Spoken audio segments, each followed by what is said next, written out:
Bem-vindo ao Valor Entrevista, direto da cidade de Gaspar, no coração do Vale Europeu. Hoje uma conversa que vai inspirar você.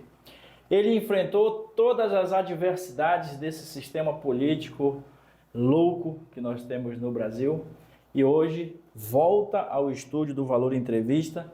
2 anos e 5 meses depois, eu recebo o pastor Dirley Paz. Seja bem-vindo novamente ao Valor Entrevista. Entrevistas descontraídas com grandes profissionais de Santa Catarina e do Brasil. Começa agora Valor Entrevista.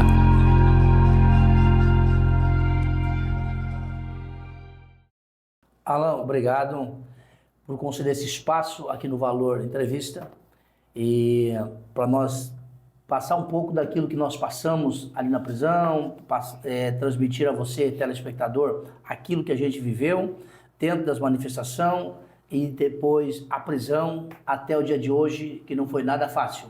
Mas estamos aqui, coração aberto aos fatos. Vamos começar fazendo um brinde à liberdade.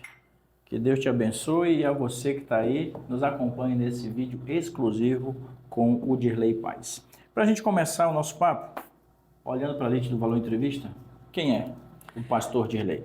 Há 28 anos servindo a Deus, ministrando o Evangelho, e depois das manifestações, em 2022, aí passou meu nome a circular com mais intensidade na região, e aí chegando à prisão, e aí então você passou a me conhecer naquele momento difícil, mas vencemos todos, com a graça de Deus, com a família e amigos, nós conseguimos superar e estamos aqui.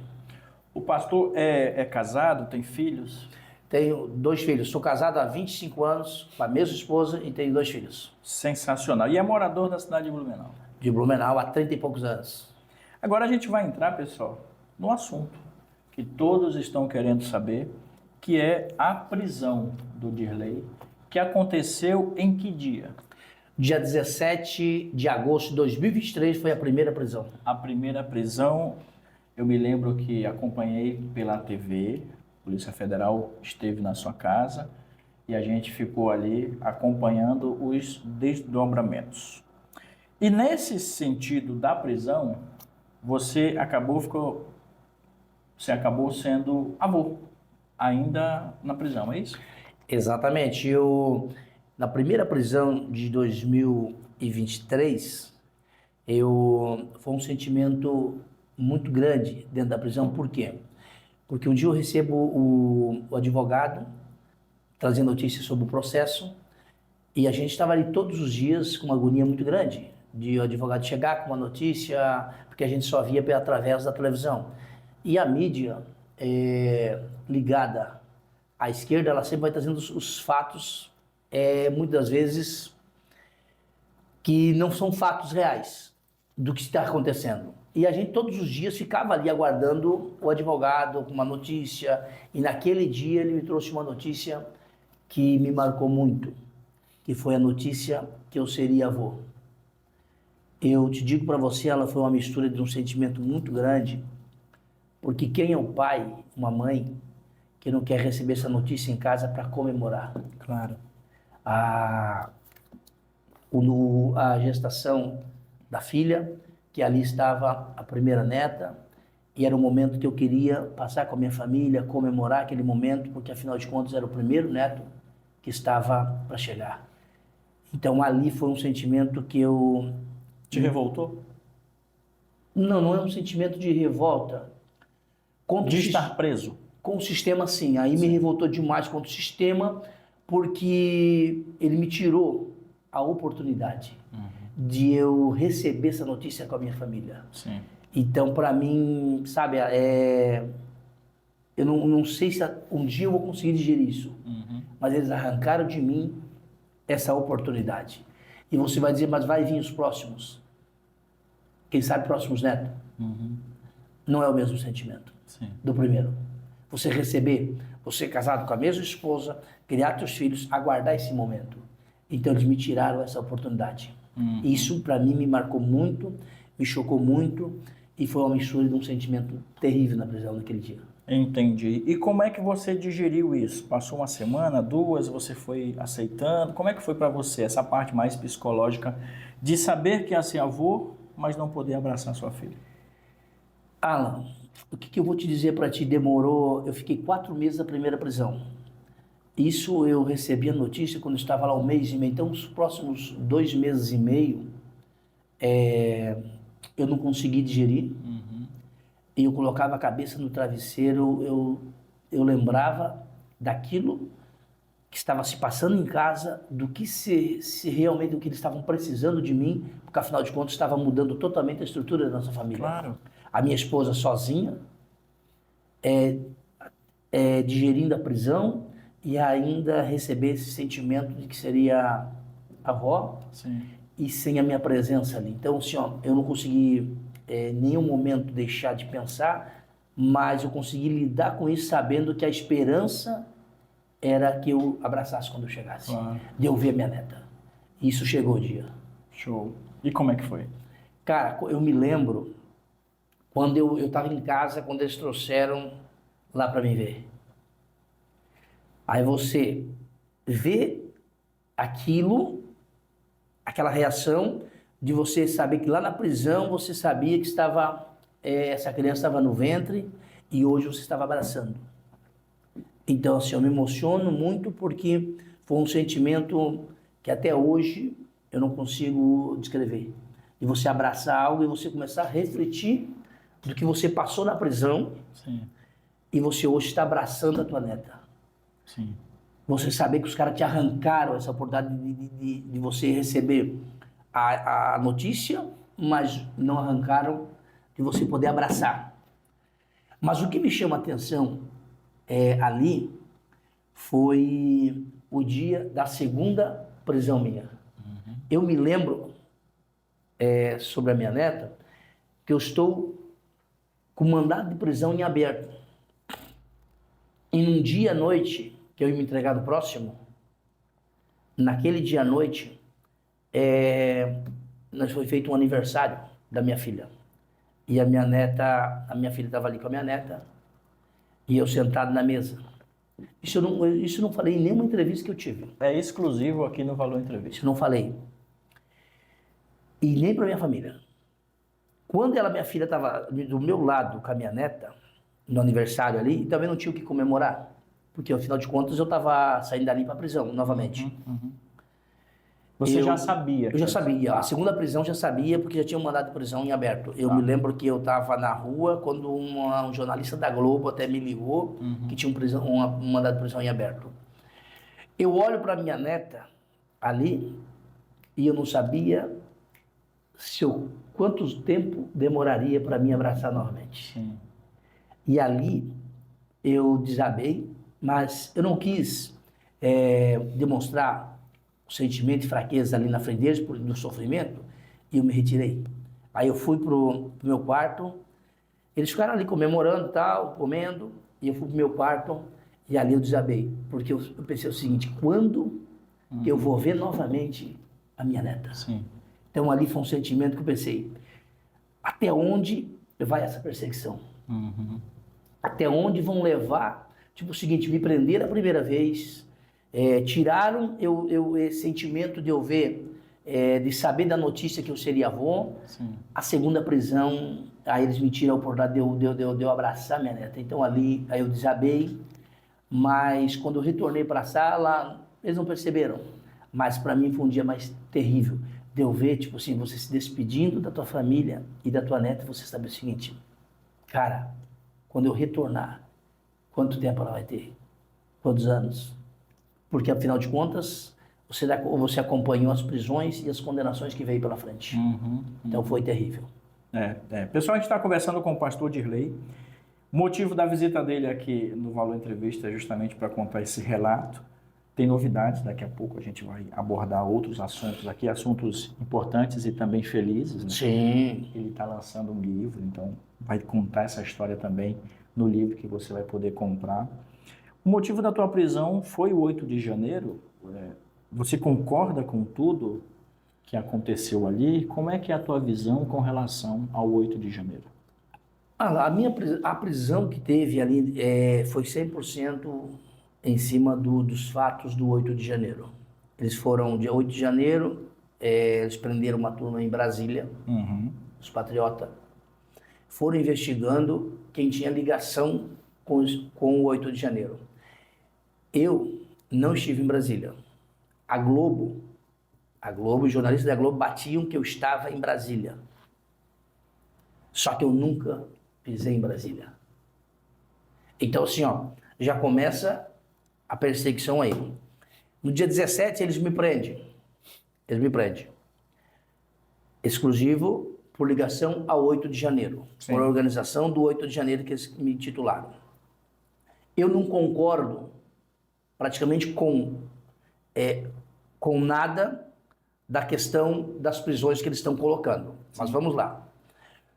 Então você concorda com que eles quebrem? Não. Mas eu preciso saber identificar quem quebrou. Quem quebrou? As imagens de quem quebrou. Porque nós sabemos que tem muita coisa que foi até armada para incriminar os patriotas. Quem quebrou? Traga as imagens de quem realmente quebrou. Por quê, Wala? Hoje você encontra a imagem em qualquer canto de uma cidade. Sim. E você não consegue imagens reais de dentro do Palácio do Planalto. Essas imagens sumiram. Sumiram. Isso me deixa encucado. Se você identificar as pessoas que quebraram, condene.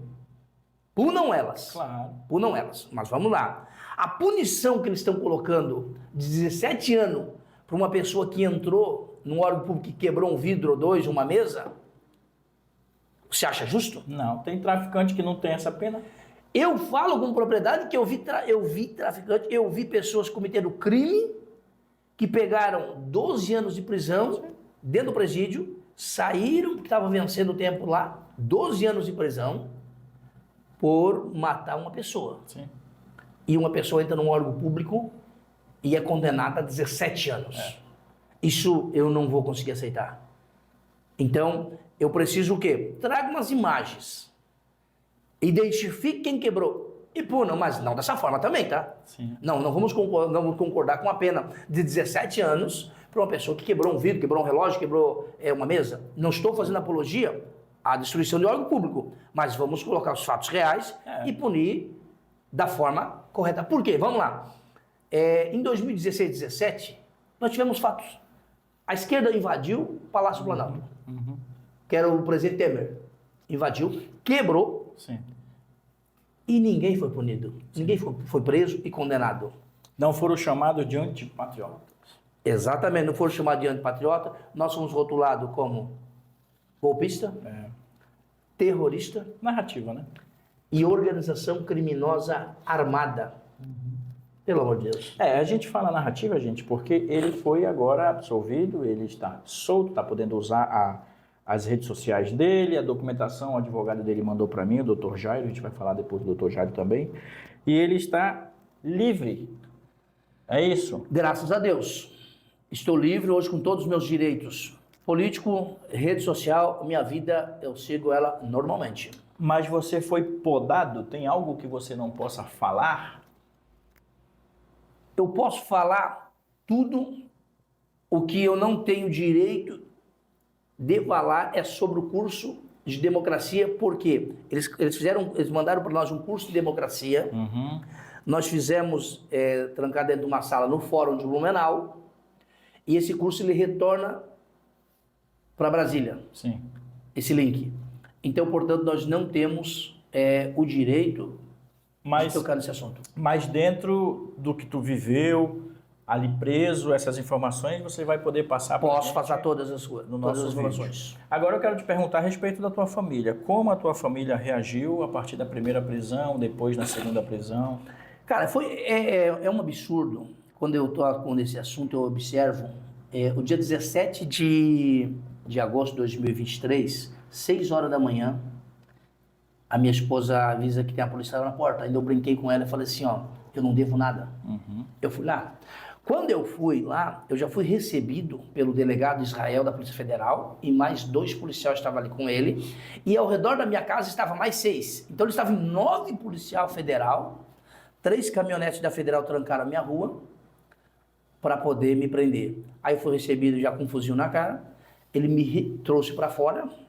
E aí, na sequência, ele entrou fazer a busca e apreensão. O que eles queriam? O meu celular, droga, dinheiro, arma, munição, joia e o croqui das caravanas que eu tinha mandado para Brasília, que até hoje eu não sei. Tudo isso? Tudo isso, estava no mandado de prisão, no busca e apreensão também. E aí eu falei para ele, só tem meu celular. Então, a forma que foi conduzida a prisão, eu estou com uma senhora de 70 e poucos anos em casa, a minha sogra, que mora comigo e é doente. Mas nem isso eles não respeitaram. Eu estou com a minha família, e eu disse, eu sou casado há 25 anos, não teve um crime no meu nome. Não sou perfeito, mas eu não sou bandido. Mas não deve à justiça. Não devo à justiça. Eles tratam nós como bandido. Eles trataram nós, o 8 de janeiro, como bandido de grande perigo. Da forma que eles conduziram. E aí, eles me prendem. O que me chama a atenção é que a minha esposa entrou naquele momento em desespero, porque não habituado com aquilo, nenhum de nós. Quando eu saí, que eu olho, que aí eu fui conduzido pela polícia, no momento que eles fizeram a investigação toda, e a busca e a apreensão, a minha esposa coloca a mão na cabeça em desespero. Eu falo para ela o seguinte, fica tranquila, nós vamos vencer tudo isso. E hoje eu estou aqui depois de quase 3 anos, eu tinha uma esperança clara lá, eu tinha uma esperança real de que um dia eu estaria aqui para dizer para todo o público que o que nós passamos, nós sobrevivemos em tempos difíceis, mas eu ia vencer. E para minha esposa em desespero ali, eu falei para ela, fica tranquila que nós vamos vencer. Só que ela caiu em choro, desesperada, porque ela sabia do que eu ia passar pela frente. Ela sabia, naquele momento, estava entendendo o que tinha para mim pela frente, porque 2 fatores. Ela conhecia, através da mídia, do que os presos dentro do presídio, eles defendem. Quem eles defendem? Tu acha que um preso defende Bolsonaro ou defende Lula? Quem? Eu falo com propriedade para você. Eles comemoram quando o Lula fala na televisão. Eles comemoram, Alan. Eu falo isso com propriedade porque eu acompanhei. Quando o Lula fala na televisão, eles tocam nas grades um do outro. O presidente vai falar, o pai Lula vai falar. E aí eles comemoram dentro da prisão a voz, a entrevista desse cara. Absurdo. Então, quando um pai de família, ele vai por uma urna votar num cara da esquerda, ele está dando alegria para milhões, 1 milhão de presos no Brasil. Eles comemoram o teu voto na esquerda. Então, como que eu, sendo um pai de família, eu vou votar na esquerda e o estuprador dentro da prisão vai comemorar? O assassino lá dentro da prisão vai comemorar? Isso não... Alguma coisa está invertido. Os valores que uma pessoa de família, quando ele vai lá votar, ele vai dar alegria para esse pessoal? Então, isso eu falo com propriedade. Um jornalista me questionou essa semana, eu vivi lá dentro e eu acompanhei. Então, eu sei quem eles defendem.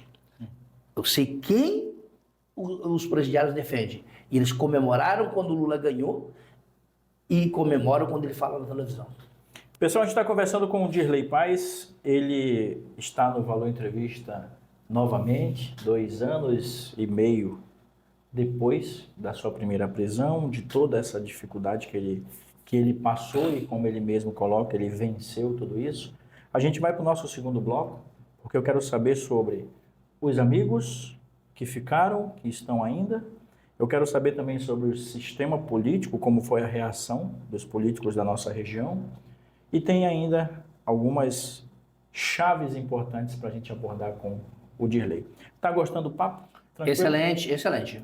Então, para você que está aí do outro lado, muito obrigado pela sua companhia. Não saia daí, já voltamos.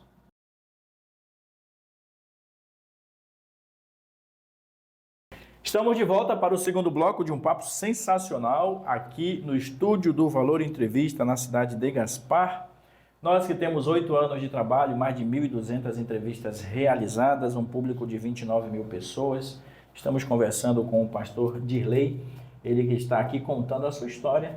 Afinal de contas, foram 2 anos e meio aí de muita luta, esteve preso por 9 meses e agora ele retorna livre e em liberdade para contar a sua história. E agora eu quero saber a respeito, cara, dos teus amigos. A partir do momento que você é preso pela primeira vez, teve gente que pulou do barco, teve gente que ficou no barco. Muita Pergunta gente. boa, hein, Dirley? Vamos lá. Quando o cadeado bateu, Eita! muita gente pulou fora. Imagino. Muita gente pulou fora do barco no momento que a federal ela me prendeu. Inclusive, eu fui exonerado da Câmara. Pois é, eu vi na semana seguinte. Eu fui exonerado. Pessoas que estavam lá no movimento em frente ao quartel, políticos, estou falando de políticos, que estavam usando até mesmo a estrutura do caminhão ali para se pronunciar, que é legítima, só que quando eu caí preso, foi um dos primeiros a me abandonar. Sim. Abandonaram, tiraram todos da rede social, o foto, vídeo do movimento, com medo da retaliação e da perseguição. E amigos, tu me perguntou se eu perdi amigos, perdi, que não são amigos, porque se fosse, permaneciam. Mas, contrapartida, ganhei parceiros e amigos que eu não imaginavam que iam me abraçar e me abraçaram. Então, assim, eu sempre digo, quando o cadeado bateu, só sobrou, foi poucos. Só a família. Há famílias e poucos amigos. Ô pastor, deixa eu te perguntar uma coisa que chegou para mim. Eu já vou aproveitar, olhar aqui a lente do Valor Entrevista. Na campanha, me colocaram numa transmissão, num grupo teu, e eu, pessoal, não participo de grupo político. Eu não faço parte de transmissão nem de grupo político por uma opção, até porque a gente faz um trabalho aqui imparcial, então eu não quero me contaminar nem com o lado da direita, nem com o lado da esquerda. Aí eu tive que fazer a minha retirada ali. Com a direita não contamina. Mas só por conta disso mesmo, né? Porque a gente tem essa política de não participar desses grupos. Chegou para mim, cara, e eu quero que tu aproveite agora a oportunidade no Valor Entrevista, uma pergunta que não está aqui na nossa pauta, que no caminhão, você recebia, em cima do caminhão, você recebia Pix de gente te ajudando, contribuindo com o movimento, e que aquele dinheiro ficava para você. Aproveita a lente e esclarece. Alan, a perseguição, ela, da parte da esquerda, ela é muito grande, e o fogo amigo também, muitas vezes, da questão perseguição política de um ou outro que quer diminuir. Eu fui preso pela Polícia Federal, investigado, reviraram a minha vida. Não tinha dinheiro lá, não? Não tinha dinheiro, não tinha passado dinheiro. Então, assim, o que eu vou te dizer para ti? Não passou de falácias e perseguição. A própria Federal fez o trabalho de esclarecer. Eu não preciso nem falar muita coisa, porque a própria Federal falou, investigando e provando que não tinha nada. Até porque se tem, como foi a maneira que prenderam ele e a ideia de expor tudo que estava dentro do arcabouço do pastor Dirley, eu tenho certeza que alguma mídia ia soltar. Olha, tem 100 mil, tem 200 mil, tem 300 mil aqui, pô, de onde veio esse dinheiro? Inclusive eles me colocaram como financiador, né? E depois foram ver... Não era. Não tinha nada. Não dava para financiar nem a casa, pô. Não é casa, pô. Então não tinha nada que ali financiasse ônibus para Brasília, não tinha nada, não passou nada, então tipo... cara. Mas assim, ó, não me abate em nada porque foi um ou dois ali que criaram essa narrativa para tentar diminuir na questão eleitoral. Mas teve um deles que começou com essa tese, ele foi candidato do PL também. Uhum. E ele sendo amigo do Bolsonaro, se dizia isso ou aquilo, ele fez menos voto que eu preso, tá? Sem rede social, sem grana e estando eu preso. Vamos falar disso depois, porque tem essa alegria de você. Você tem noção? Você está preso e você faz uma votação expressiva sem estar na rua. A gente vai falar disso daqui a pouco. Agora eu quero falar do universo político. Dentro do universo político aqui na região de Blumenau, que é onde você reside, e no Vale Europeu, como foi a reação dos políticos que você conhece no momento da sua prisão? Teve, na Câmara de Vereadores, eu me lembro o seguinte, eu tenho um amigo meu, tenho um amigo meu, que o vereador Egídio Becausa, Sim, Becausa. ele foi uma das primeiras pessoas a me abraçar. Sim. Tipo, chamou meu advogado, doutor Jairo, e se colocou à disposição para somar realmente e me ajudar. Uhum. Isso é fato. Não posso negar, então foi uma pessoa que realmente... Uma outra pessoa que me chama a atenção é o vereador, presidente da Casa hoje Legislativa de Blumenau, vereador Ito de Souza. O Ito, eu sempre tive boa relação com ele, mas não amigo, Sim. próximo. Relação boa. De Câmara de Vereadores, boa tarde, vereador, bom dia. Quando eu caio preso, ele foi o primeiro, anote isso aqui, ele foi a primeira pessoa a ir na minha casa no mesmo dia. Ele abriu espaço na tribuna para falar da perseguição, da injustiça que estava cometendo. Ele pega o advogado, amigo dele, trabalha na Câmara, depois do expediente, e foram na minha casa para ver o que realmente a minha família precisava. Então, assim, eu não posso deixar de falar desse cara. Sim. Do que ele fez, e eu me lembro que pós dos dias da primeira semana eles fizeram ali um risoto para poder custear despesa da família, ou a ida de advogado a Brasília. Sim. Ele ajudou a fazer um risoto, e isso ele não gostaria que eu tocasse no nome dele, mas... Gratidão.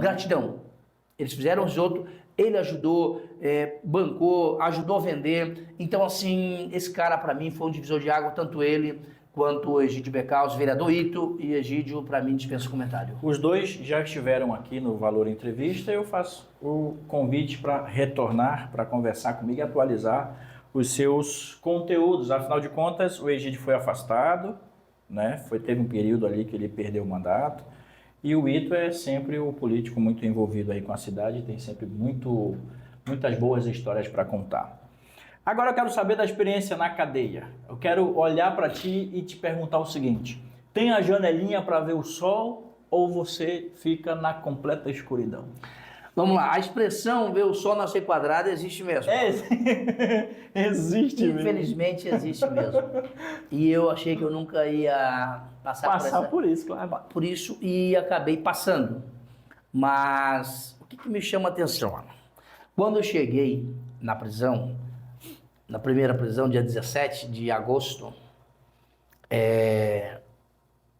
eu fiquei um tanto preocupado. Eu me lembro que quando o portão fechou, quando a caminhoneta federal entrou, que o portão fechou, eu olhei para aquele portão ali, fechando, e eu entendi uma coisa, que agora é só eu e Deus. Que eu sabia que amigos, famílias, ali não ia contribuir com mais nada para mim.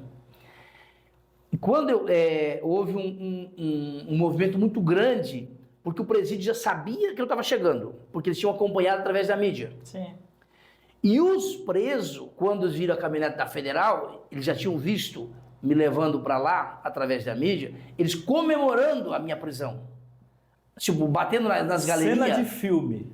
E eu achei que eu não passaria por isso, eles comemorando. Eu me lembro que até os regalias, os presos que ficam limpando, varrendo ali, se aglutinaram todos ali próximo para ver o que estava acontecendo. Uhum. E os que estavam nas celas, nas galerias, até onde eu consegui ver, eles vibravam e batiam: ó, o miliciano chegou, o bolsominion chegou. Ali eu me preocupei.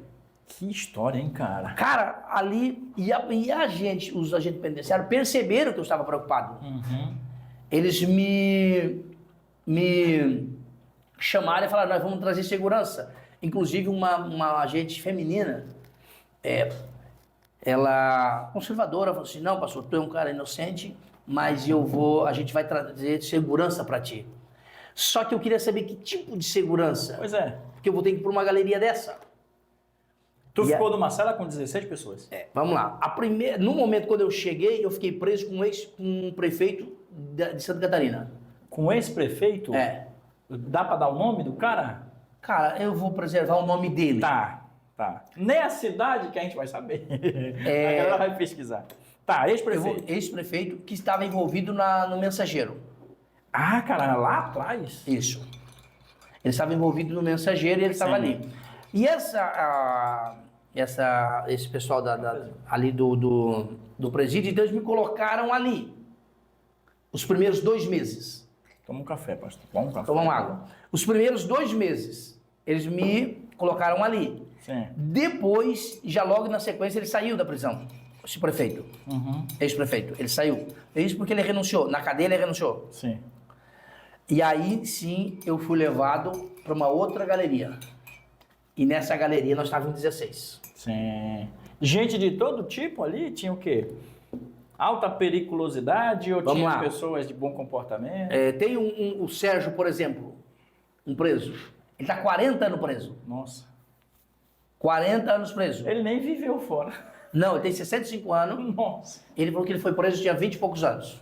Nossa Senhora. E aí, dos 42 anos que ele está preso, ele ficou 1 ano e 7 meses fora só.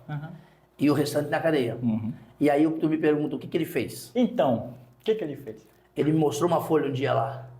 Tudo que você imaginar, Ele fez. ele fez. Meu Deus. Matou. Matou criança, adulto. Nossa. Aí tem que ficar lá. Cárcere privado, ocultação de cadáver, tudo que você imaginar, aquele cara. Tu ficou na cela com esse cara? Com esse cara. Porra. Outro cara. Esse livro que o pastor está preparando, preparem-se. Vai dar o que falar. Outro cara que me chama a atenção é um tal de David, se não me falha a memória. Ele veio do Rio de Janeiro. Ele foi pego em Jaraguá do Sul. Esse cara, ele tinha, dentro da prisão, ele já tinha feito horrores no Rio de Janeiro. Ele já vinha após assassinato de muitos. Sim. E ele caiu na nossa galeria. Esse cara, ele dava 1,95 m de altura. Nossa. Academia. Então, assim, e ele fazia, tipo... Cara, realmente era um problema, porque ele, além de tudo, ele tinha um problema mental. Nossa. Então, você... Pra dormir dentro de uma cela dessa... Não. Aí você tem que dormir com o olho aberto.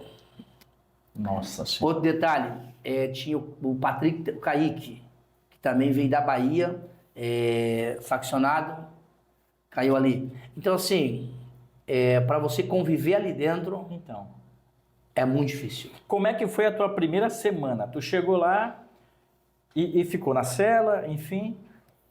Tu pensava o quê, cara? O que passava pela tua cabeça? Realmente, Alan, quando a gente acompanhava a reportagem de 2.000 pessoas presas no Brasil, patriota, e outros processos que existem no STF, não é só os nossos.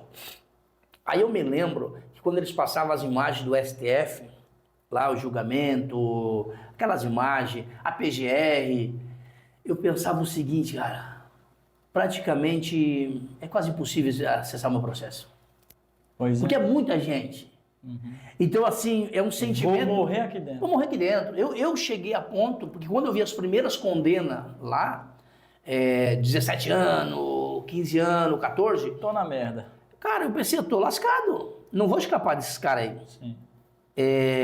Eu cheguei a chamar o diretor do presídio para mim já preparar o emprego para mim. Sim.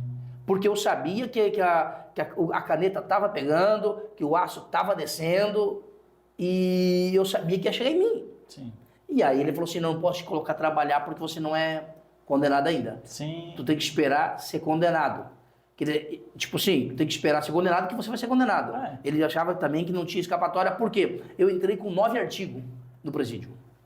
9 crimes. Já vamos desmembrar esses 9 artigos.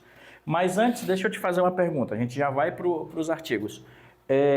Como é que foi o teu psicológico, cara? Como é que tu arrumava forças em Deus? Eu tinha uma rotina dentro do presídio. A minha rotina, 5 da manhã, 5 e 10, eu estava em pé. tirava um momento de oração, porque sem oração eu ia cair na mesma situação do que os outros caíram lá dentro. Muitos patriotas hoje estão tomando remédio controlado e estão depressivos. Sim. Eu falo isso porque eu visitei, tá? Sim. Eu falo isso porque eu visitei esses caras depois de tudo que passaram. Então, é o seguinte... Visitou na casa deles. Na casa deles. Sim. Eles estão vivendo o que? Exatamente o que eu estou te falando aqui. E dentro do presídio, acontece muito, as pessoas depressivas, depois que chega as condenas, a pessoa se mata lá dentro. Tipo assim, a imprensa muitas vezes oculta. Sim. Mas dentro do presídio, pessoas morrem.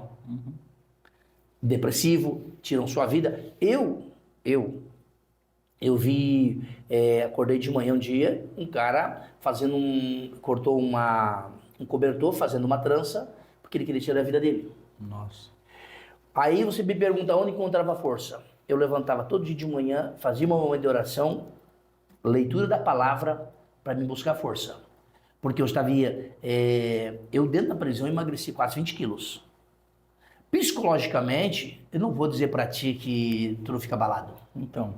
Não tem como você dentro... Mas tu ouvia coisas assim, tu ouvia? Tu acordava, tu sonhava? Como é que era isso? Cara, era sim, porque a tensão era muito grande.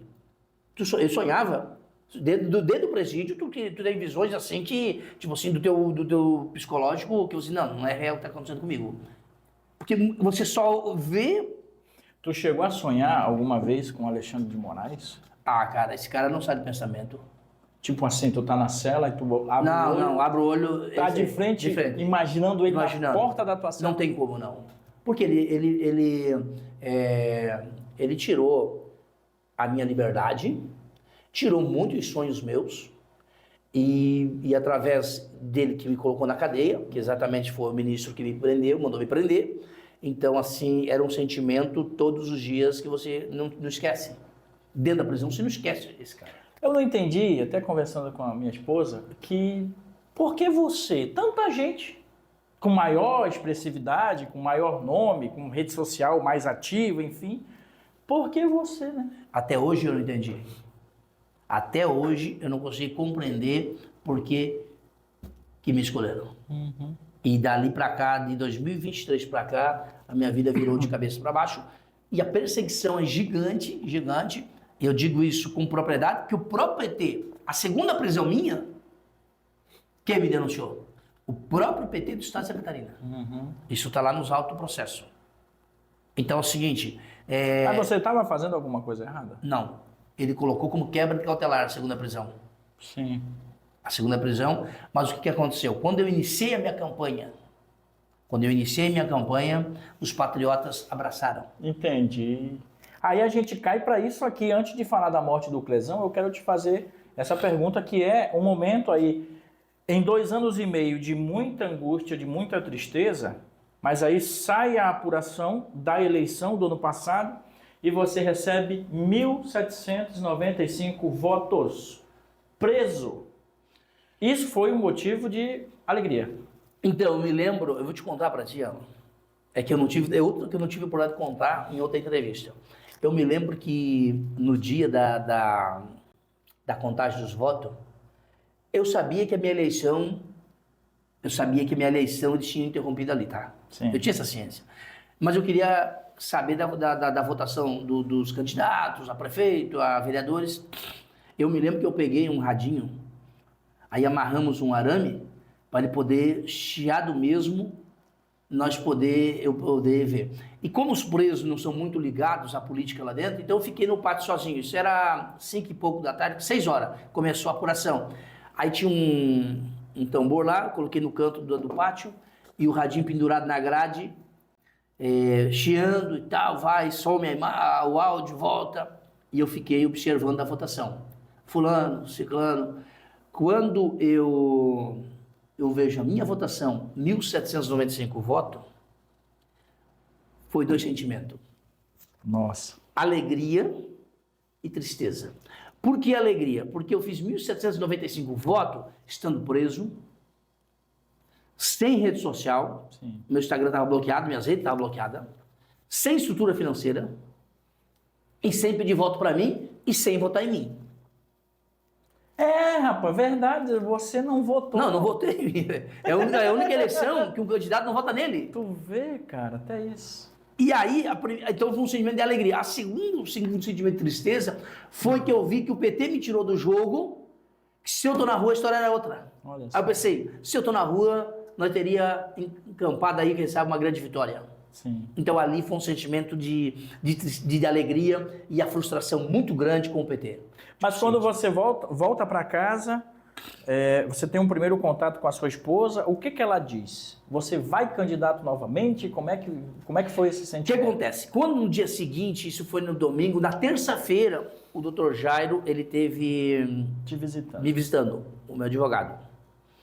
E ele perguntou para mim o que eu achei. Eu falei, cara, para mim, no meu sentimento, foi muito bem pelas circunstâncias que aconteceram a eleição. E ele também, muito diferente político, falou assim, cara, realmente foi muito bem. A eleição foi ótima, ficou na frente de muita gente que gastou valores grandes e dentro do PL mesmo, dentro do PL nós estamos se referindo. Uhum. Então foi uma eleição ótima. E ele falou para mim o seguinte, o que você pensa da tua vida política? Eu falei assim para ele, não, eu vou continuar. Independente de quem esteja comigo. Uhum. Naquele momento eu estava decidido enfrentar até mesmo uma palavra dele contrária, da minha família, de quem que fosse. E aí, beleza. Quando chegou, isso foi lá em outubro eu conversei, mas eu saí só em fevereiro de 2025. Tu vê. Então eu fiquei 5 meses na segunda prisão. Quando eu chego em casa, a minha família, a gente se reuniu no dia seguinte para tomar um café, bater um papo. Ela me perguntou para mim o que eu pensava sobre a questão política. E aí eu fiz a pergunta para ela, e vocês, o que vocês têm para me dizer? Ela olhou para mim e disse, se você recuar, você é um covarde. Aí eu olhei para aquilo ali e falei assim, ó, era aquilo que eu queria ouvir, mas melhor do que o esperado. Exatamente. E aí eu disse, então nós vamos para a briga e nós não vamos nos entregar e nós vamos guerrear. Os patriotas podem contar comigo. O pessoal da direita pode contar comigo. Eu passei o que eu passei, sofri o que eu sofri, tentaram me matar de todo jeito politicamente, espiritualmente, porque só suporta, não os fortes, mas quem tem a presença de Deus. Quem realmente tem objetivo de mudar esse país. Senão não suporta. Porque eu digo o seguinte, primeiro ponto, você tem que entender que você tem uma família para lutar junto. E pós, você tem um país que depende de todo brasileiro, de cidadão de bem. Então, ali eu vi que eu poderia ajudar e fazer a diferença e em nenhum momento pensei em recuar. A minha caminhada eu vou continuar, isso não tem dúvida. Nós estamos conversando com o pastor Dirley Paz, ele esteve preso por 9 meses, a mando de Alexandre de Moraes, e agora ele está em liberdade e teve uma documentação que você recebeu, né? O seu processo ele foi arquivado. Ele foi arquivado, o processo do pastor, então tá tudo certo, retornou às redes sociais.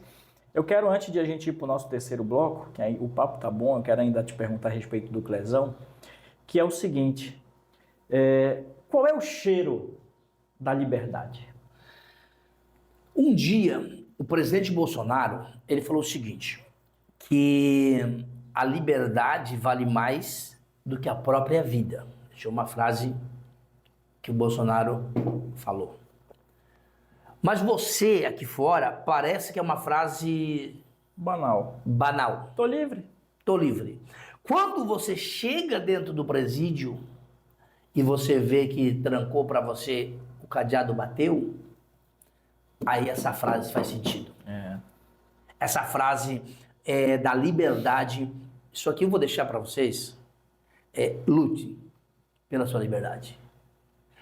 Lute pela sua liberdade de expressão, porque hoje ela pode ser censurada, a tua liberdade de expressão, mas ela pode chegar à liberdade da nossa vida também, como chegou na minha.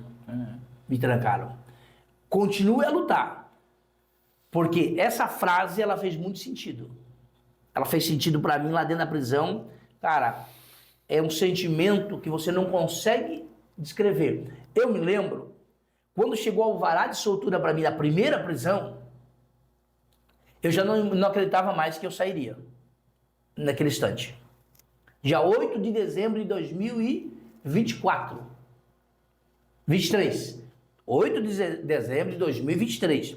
Quando chegou, era 7 horas da manhã, o agente penitenciário lá no presídio, muitos deles me chamavam de pastor, pelo nome difícil, mas sempre, ô pastor, os presos. Os agentes penitenciários, policial penal, eles me chamavam de Bolsonaro, por causa da questão do 8 de janeiro. E eu me lembro que o plantão chegou na cela, abriu a galeria e disse, ô Bolsonaro, prepara tuas coisas para ir embora. Nossa. Cara, aí não tem que descrever. A alegria, a sensação é tão grande que da galeria onde eu estava até a recepção dá em torno dos 50, 60 metros. Mas me parece que eu estou caminhando até hoje. Não chegava mais. Não chegava mais o final para chegar no portão. Então, assim, a sensação, Alan, da liberdade não tem preço, cara. Só que eu não consigo entender a troco de que esses caras fazem para tirar os oponentes da eleição. Poder, né, cara?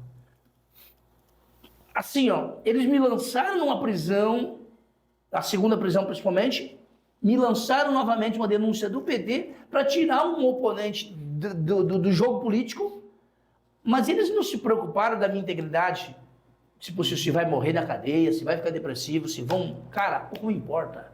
Então isso é inaceitável. Então lute pela tua liberdade hoje. Mas meu falecido pai falava que quando você é de verdade, a verdade sempre vai se sobressair. E nós estamos conversando com o pastor Dirley Paz.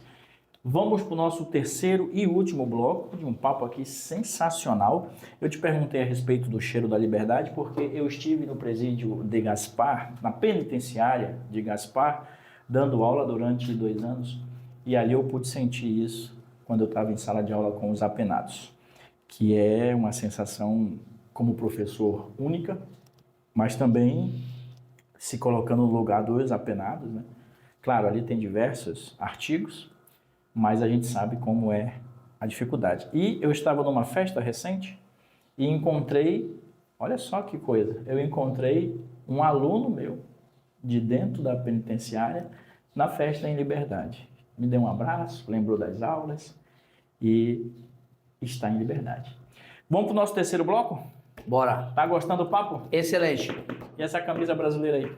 Isso aí, tem a turma da esquerda diz que nós se apossamos. Não, na verdade nós só vivemos aquilo, nós pregamos aquilo que vivemos, aquilo que pregamos, que é o patriotismo. O povo, esse sentimento que o Bolsonaro trouxe novamente para o povo brasileiro. Porque se você analisar, antes de 2018, 2016, o povo estava escondendo essa camisa. A esquerda tentou manchar, esconder. O Bolsonaro despertou. Hoje o povo tem alegria de ter a bandeira pendurada na sua casa, no seu carro, vestir a camisa do Brasil. Sim. E a esquerda, ela muitas vezes não vai me criticar, patriota, isso. Cara, enfim, cada um usa aquilo que acredita. Perfeito. Para você, não saia daí, já voltamos.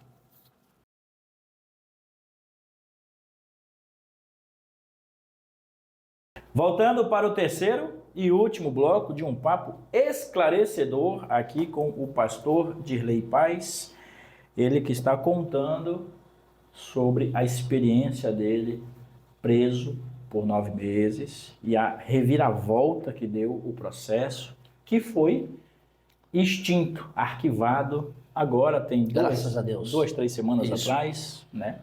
E ele está contando aqui como foi essa experiência. E agora eu quero tocar, antes da gente falar de um assunto bem importante, que é o Carlos Bolsonaro, mas eu quero tocar num assunto que você comentou, e você quer falar sobre isso também, que é a morte do Clezão. Você estava preso, é isso? Isso. E aí você recebe essa informação. Como foi para você? Então, para mim, Alan, ele foi um dos piores dias classifico na prisão. E a morte do Clezão, ela precisa ser lembrada, porque foi um patriota que nos deixou lutando pela liberdade. Então, enquanto eu existir, eu quero levar o nome desse cara como um grande patriota, guerreiro, que mesmo num campo de batalha ele não se entregou. Quando eu estava no presídio, eu me lembro como fosse hoje. Eu estava no pátio e por volta das 10 horas da manhã, o policial penal foi buscar nós no pátio. Nós sendo conduzidos para a galeria. Quando eu entro na galeria, eu dou de cara com a televisão e ali estava passando a reportagem da morte do Clezão, dentro do presídio. E ali foi um sentimento que me abalou bastante naquele dia, inclusive os presos. Foi um dos dias marcantes que os presos perceberam que eu fiquei muito abalado. Que eu fiquei cabeça baixa, aí um preso percebeu, ele queria entender do que estava se tratando. Aí eu contei para ele que era um dos nossos, que tinha morrido dentro da prisão. E eu, olhando para aquilo ali, eu imaginei, porque no dia 8 de janeiro, o Clezão deixou a sua família em casa e foi para o trabalho, e do trabalho ele passou na manifestação. Ele estava trabalhando até as 4 da tarde. Ele passou na manifestação. Quando aconteceu aquilo ali, eles prenderam ele. Aí o cara ele me sai de casa abraçando sua família e ele é devolvido de dentro da prisão, ele é devolvido dentro de um caixão para a família. Cara, isso para mim é uma cena que eu jamais vou esquecer de que eu vi ali na televisão. Por quê? Porque eu comecei a refletir de qual forma eu vou retornar. De qual maneira eu vou retornar? Porque ele retornou dentro de um caixão. E a forma que eu vou estar retornando para minha família e quando nós patriotas vamos estar retornando. Uns com 17 anos de prisão, outros com 12, com 15.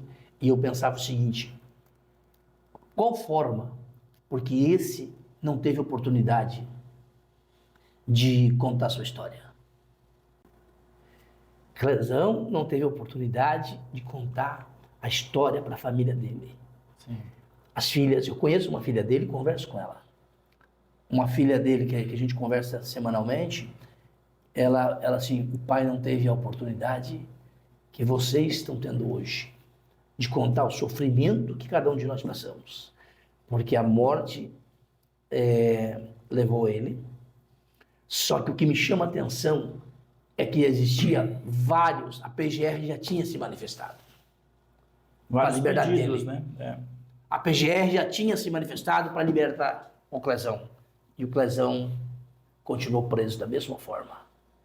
E hoje, infelizmente, ele não pode contar a sua história, mas nós, patriotas de todo o Brasil, temos que levar essa história, que nós temos que ser resilientes, se levantar da cinza e honrar a nossa bandeira e honrar a memória desse cara. Se você me permite, eu quero dedicar esse vídeo à memória do Clezão e também à família. Para vocês que estão nos assistindo, se chegar até a família do Clezão, um beijo, força para vocês e que Deus continue abençoando a todos. Pastor, vamos lá? Bora! E a vinda do Carlos Bolsonaro para Santa Catarina, como é que é a tua visão aí sobre isso? Vamos lá. Dá uma briga isso aí, hein, cara? Nós da direita de Santa Catarina, nós percebemos, está muito claro, a treta que está aí, estampado, pela chegada do Carlos Bolsonaro. Eu posso te fazer uma pergunta para ti. Leonel Brizola, ele foi governador do Rio Grande do Sul. Ele era gaúcho, né? Sim. Mas ele foi governador de outro estado? Do Rio de Janeiro. Do Rio de Janeiro, perfeito. Aqui tem história, pô, aqui tem história. Vamos lá. Sérgio Moro, Curitiba. A esposa dele, Curitiba. Mas ela saiu candidata por São Paulo, deputada federal. Sim. Ganhou e está fazendo um trabalho em São Paulo. Ele, senador do Paraná, ela em São Paulo. Sim. A grande polêmica está aí, é porque é o nome Bolsonaro. Porque todos esses que eu citei, Se não tivesse expressividade, se não tivesse o nome Bolsonaro, o Tarcísio é paulista? Não.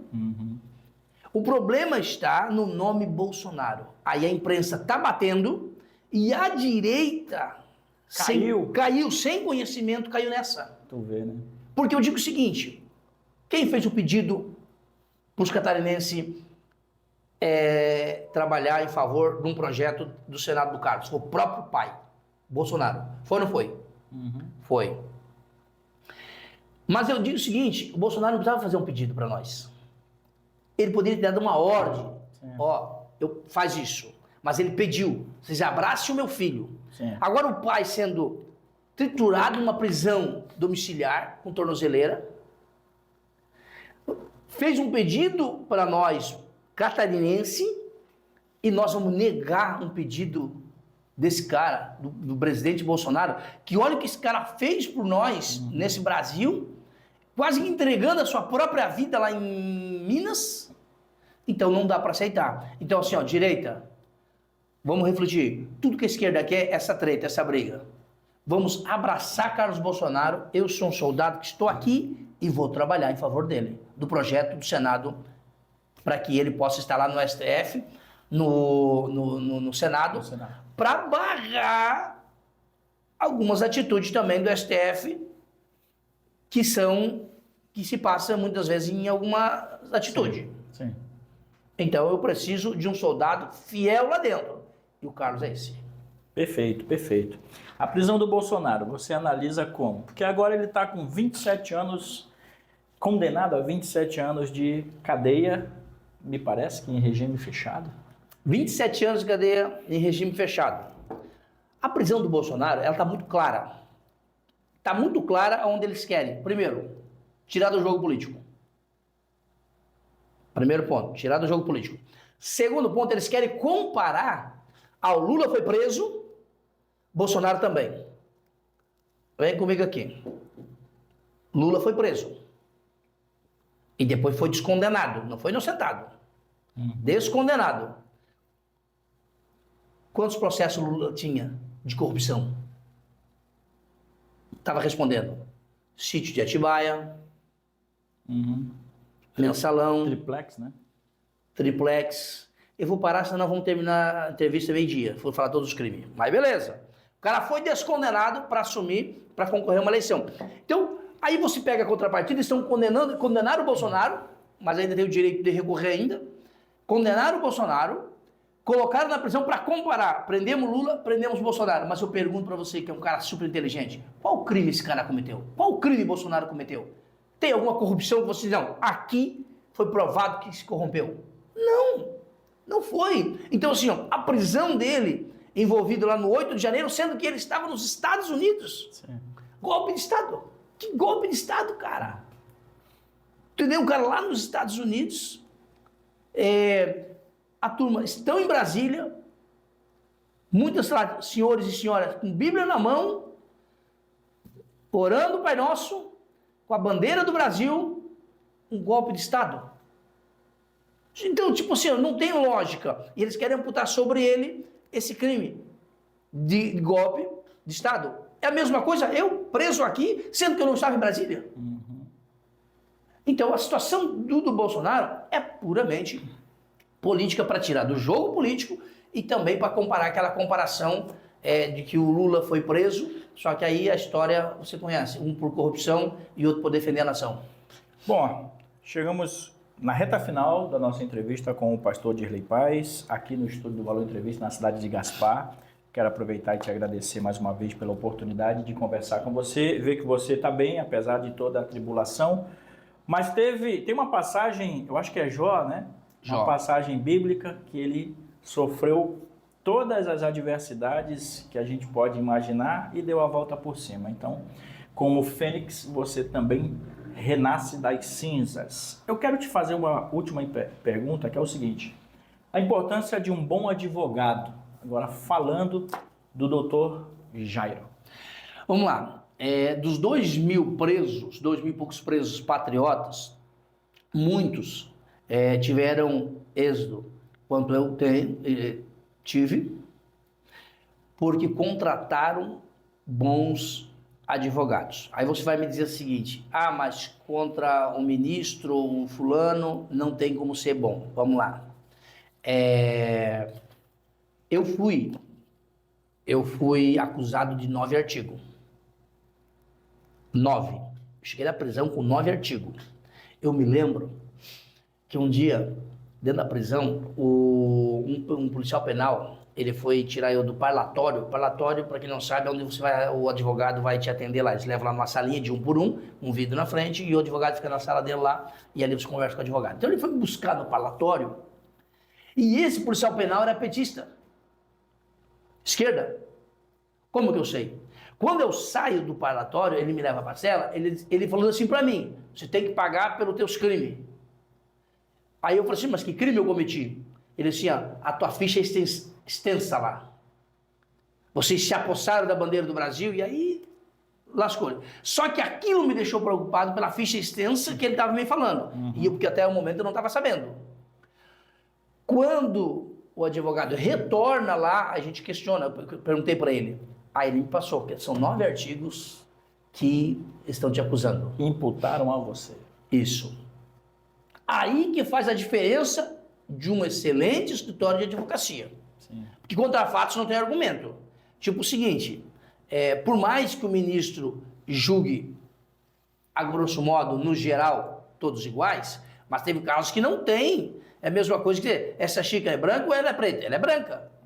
Então o advogado, ele conseguiu provar para ali, para o STF, para o ministro e para a Procuradoria-Geral, que dos 9 artigos, 7 não tinha fundamento. Mas ele conseguiu provar. Dois deles que foi organização criminosa armada e abolição de Estado, aí esse eu fiz acordo.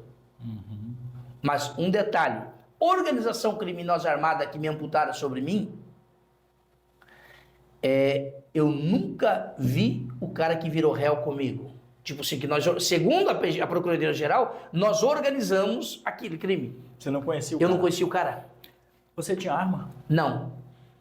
Não tinha arma, não conhecia. Eu nunca tomei um café com esse cara. Eu não conhecia esse cara, nem nós nunca trocamos tem uma uma palavra. foto, tudo? Nada. Não tem foto, não tem palavra, não tem nada. De fato que no dia da audiência ele estava solto, estava preso. No dia da audiência, Vocês se encontraram? se encontramos online, né? Aí o juiz auxiliar do Alexandre Moraes perguntou para mim se eu conhecia. Eu falei assim: eu não conheço o Juliano, não conheço de onde ele é, nunca vi esse cara e nunca troquei uma mensagem. Esse era o cara que eles imputaram juntamente comigo como organização criminosa. Quando se trata de organização, tu tem que, no mínimo, ter sentado junto com esse cara. Sim. Batido um papo e nunca houve essa conversa. Então, aí entrou o advogado, o excelente trabalho do escritório de advocacia do Dr. Jairo Santos, para provar que realmente esses 9 artigos não cabia a mim, e hoje eu dou graças a Deus de ter contratado um excelente advogado que provou, e eu consegui sair com todos os meus direitos políticos. Já estou 100% livre, graças a Deus, e também ao excelente trabalho que, para mim, alguém falou para mim: não, o Dr. Jairo é um dos melhores advogados da região. Para mim, é o melhor advogado do Brasil. Você entendeu? Para mim, é o melhor advogado do Brasil, porque eu estava trancado numa cela e prestes a ser condenado, porque eu seria condenado, não tinha dúvida, porque da forma que estavam vindo, o laço estava... Chicote estava descendo. Chicote estava estralando, pô, e estava sendo condenado, 17, 12, 14, eu mentalmente estava me preparando para isso. Só que ele sempre falou isso para mim, ele falou assim: cara, tu pode até se comparar com os outros processos, mas o meu trabalho eu não comparo com os outros, mas também não denigro o trabalho dos outros. Eu sei a minha linha de atuação e nós vamos seguir em frente, e você vai ser... vou te tirar daqui e você vai ter teus direitos políticos, a tua vida normal. E graças a Deus eu devo muito a esse cara. Perfeito. Antes, eu agora estou com uma dúvida, eu quero já aproveitar para a gente fechar o nosso vídeo. Ficou algum receio? Tem alguma coisa assim que, opa, se eu for por aqui eu volto para a cadeia? Se eu falar isso, eu volto para a cadeia? Se eu fizer isso, eu volto? Ficou alguma coisa? Não ficou nada para mim. Ficou um aprendizado de muita coisa. Aí você me pergunta: você faria tudo de novo? Deixa eu te falar, eu faria tudo de novo, mas aonde eles amputam aquilo como crime, eu só evitaria. Sim. Agora, receio, não. Porque eu digo o seguinte, eu levo na risca aquela palavra que o próprio Bolsonaro falou. Soldado que vai pra guerra ter medo de morrer é soldado covarde. Não, os patriotas podem contar comigo. A direita pode contar comigo, nós vamos continuar a nossa luta, a nossa briga. Isso não ficou nada e aqui nós estamos prontos para a batalha. Perfeito. Pastor, muito obrigado mais uma vez pelo seu retorno aqui ao estúdio do Valor Entrevista. Fico feliz que deu tudo certo. Para vocês que estão nos assistindo pela primeira vez, nós fazemos um trabalho imparcial. Eu já estive aqui com pessoas da esquerda e tenho agora a oportunidade de ter o pastor Dirley, que é da direita e viveu toda essa atribulação que vocês acompanharam no vídeo. Para a gente fechar, olhando a lente do Valor Entrevista, eu quero que você deixe um recado aos nossos seguidores. Nós completamos 8 anos de trabalho, nós temos mais de 1.200 entrevistas. Nesse estúdio, nós já recebemos diversas personalidades da nossa região e eu gostaria muito que você deixasse uma mensagem aos nossos seguidores.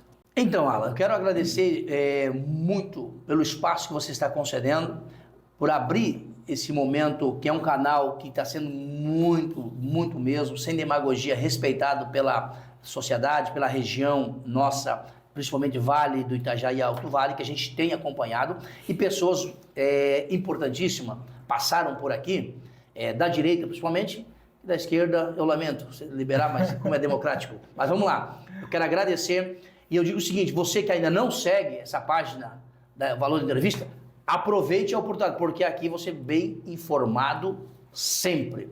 E eu quero, meu muito obrigado de coração mesmo, fiquem todos com Deus, e aquilo que precisar de mim, conte comigo sempre, Alan.